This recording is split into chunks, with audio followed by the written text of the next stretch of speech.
तो हम लोग कोई बात नहीं, कोई मुख्यमंत्री जी को अभी फिर आप बोलो, फिर आप बोलो। माननीय अध्यक्ष जी, मैं आपका आभारी हूं कि आपने माननीय वित्त मंत्री जी द्वारा रखे गए बजट पे, कहाँ जा रहे हो? बजट का बहिष्कार कर रहे हैं। नहीं, बहिष्कार नहीं करो, वो गए हैं।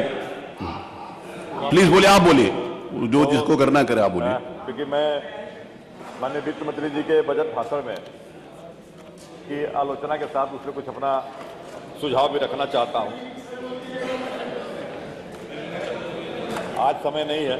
बताइए, प्लीज बताइए। माननीय अध्यक्ष जी, क्योंकि एक अभी हमारे आदरणीय नेता प्रतिपक्ष महोदय ने जिस बात का जिक्र किया कि हम इतना भारी बजट लेके आते हैं, इतना बड़ा बजट लेके आते हैं और उससे हम खर्च न कर पाए, उन्होंने कुछ विभागों को बल्कि चिन्हित भी किया, तो निश्चित रूप से यह बड़ा ही चिंता का विषय है कि जब वित्त विभाग सभी विभागों के विभागाध्यक्षों के द्वारा की गई डिमांड को कंपाइल करके जब वित्त विभाग उस बजट को एलोकेट करता है तो ये मान के चलता है, जो उनकी अपनी व्यवस्था होती है उसके हिसाब से मान के चलता है कि नहीं, इन विभागों को हम इस तरह का रेशियो रखेंगे तो ये विभाग अपना काम इतने में पूरे 1 साल कर सकते हैं। लेकिन खेद तब होता है कि हाउस उस बजट को पास भी करता है और वो विभाग उस बजट को खर्च नहीं कर पाते हैं। ये चिंता का विषय जरूर बनता है। मेरा केवल आपके माध्यम से माननीय वित्त मंत्री जी से एक आग्रह था, सुझाव था कि आप जब बजट एलोकेट कर रहे हैं तो इसके साथ साथ बहुत से ऐसे सारे विभाग हैं जो अपने बजट समय से खर्च कर देते हैं, आपने उन्हें सप्लीमेंट्री में भी बजट देते हैं। ऐसे विभागों की प्रशंसा होनी चाहिए। ऐसे विभागों को एक लगे कि मतलब नहीं, इनको जो जिम्मेदारी दी गई है इन्होंने काम किया, लेकिन उन विभागों को भी चिन्हित करना चाहिए और चिन्हित करके उनकी रिस्पॉन्सिबिलिटी फिक्स करनी चाहिए।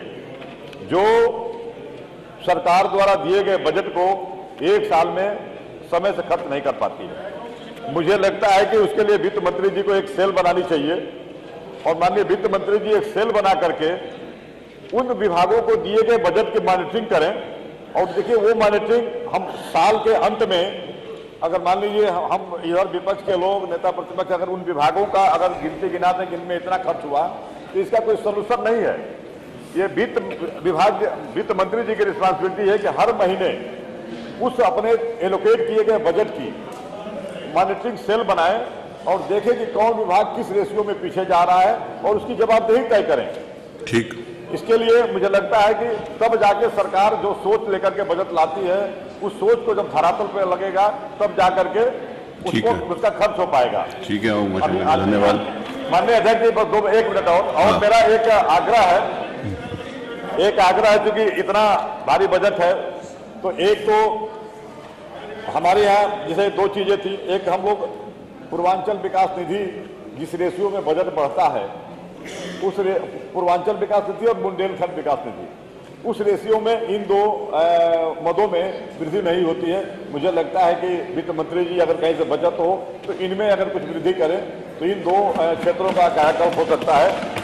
साथ ही माननीय अध्यक्ष जी, एक और भी मेरा आग्रह है, क्योंकि आदरणीय सम्मानित माननीय मुख्यमंत्री जी भी बैठे हुए हैं और मुझे लगता है कि एक बहुत अच्छी मतलब क्योंकि हमारी पहल होगी, हमारी पूर्वांचल एक्सप्रेसवे जो निकल रही है वो सुल्तानपुर होके जाती है और सुल्तानपुर, हम बनारस का भी हमारा जो रास्ता है वो सुल्तानपुर होके ही जाता है। तो एक हम एक्सप्रेसवे बहुत कम दूरी में और कम लागत में एक एक्सप्रेसवे और हम कर सकते हैं, उसी सुल्तानपुर पूर्वांचल एक्सप्रेसवे से लिंक एक्सप्रेसवे के रूप में वाराणसी को, और लगभग 25 से 30 किलोमीटर में अगर हम बाएं तरफ जाते हैं तो अयोध्या को, और उस पूर्वांचल एक्सप्रेसवे से 2 लिंक एक्सप्रेसवे अगर जुड़ जाए बनारस से अयोध्या, तो मुझे लगता है कि यह अपने आप में उत्तर प्रदेश के लिए एक बहुत बड़ा ही मील का पत्थर साबित होगा। और ये जितने मतलब उद्योग हैं क्योंकि इतना नजदीक से है कि उन दोनों रोडों में बहुत विस्तार की अपार संभावनाएं हैं। Thank you. इसलिए मेरा ये आग्रह था।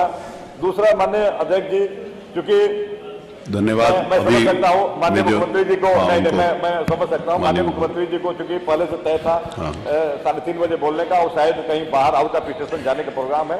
मैं अपनी सभी बातों को चूंकि उसमें सम्मत करता हूं और मैं आपका आदर करता हूं, सम्मान करता हूं। समय की महत्व को देखते हुए अपनी सारे एक इधर से हल्ला हो रहा है, वित्त मंत्री जी हैं तो उस बातों को नहीं कहेंगे। एक जो माननीय वित्त मंत्री जी, अभी वो वाली बात अभी नहीं।